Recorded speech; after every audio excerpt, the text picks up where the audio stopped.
Menjadi prajurit TNI bukan hanya sekedar cita-cita semata, tapi suatu kebanggaan yang luar biasa karena bisa menjaga negara kita tercinta ini, serta pastinya bisa membahagiakan orang tua kita.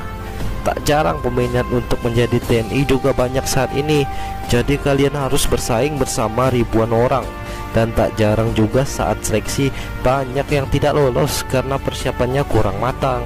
Lalu apa yang perlu kalian persiapkan sebelum mendaftar TNI? Berikut hal yang perlu kalian persiapkan sebelum mendaftar menjadi prajurit TNI. Berikut ulasannya, kita simak. Nomor 1, kesehatan. Banyak peserta yang gagal karena masalah kesehatan. Perlu diketahui bahwa syarat masuk Akademi TNI Bintara maupun Tamtama TNI adalah sehat jasmani dan rohani. Untuk masalah ini, rekrutmen TNI sangat ketat mengaturnya. Bahkan syarat gigi masuk TNI juga tidak boleh bolong atau bermasalah lainnya.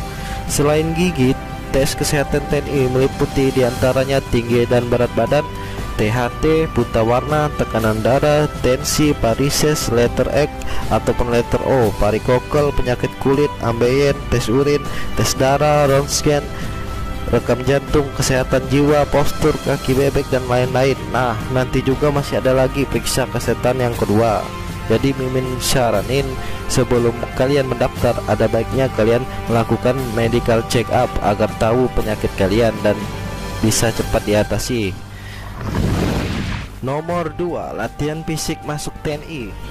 Bukan menjadi hal yang mengherankan lagi bahwa seorang prajurit TNI haruslah memiliki fisik yang sehat dan kuat. Oleh karena itu, untuk dapat tergabung dan masuk dalam keanggotaan TNI, ada baiknya apabila kalian sering melakukan latihan fisik sebagai salah satu persiapan masuk TNI AD, AL maupun AU. Di YouTube sendiri juga banyak video latihan fisik TNI yang bisa teman-teman pelajari sebagai panduan cara latihan fisik di rumah. Perlu kalian ketahui bahwa cara pembinaan fisik untuk masuk TNI sangatlah direkomendasikan dan pastinya akan membantu Anda ketika menghadapi tes fisik, karena Tentara Nasional Indonesia juga masuk dalam salah satu negara dengan fisik tentara terkuat di dunia. Pasti teman-teman dapat membayangkan bagaimana tes yang akan teman-teman hadapi nanti. Nomor 3, psikotes. Hal ini juga merupakan hal yang harus teman-teman dunia kerja siapkan dan pastinya juga memerlukan latihan rutin, karena seseorang yang belum terbiasa dengan psikotes pasti akan kesulitan apabila menemui dan mengerjakan contoh soal psikotes cabang TNI AD, AL maupun AU.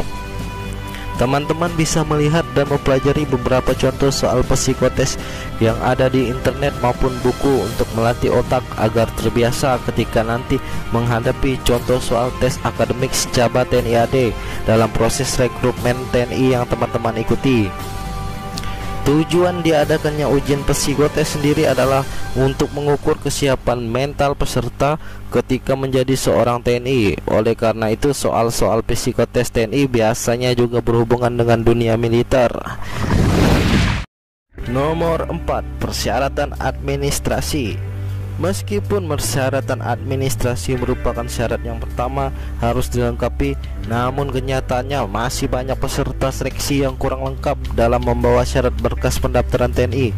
Padahal ketika syarat administrasi dirasa kurang lengkap, maka dapat dipastikan bahwa teman-teman tidak akan dapat mengikuti seleksi masuk TNI. Nomor 5, akademik.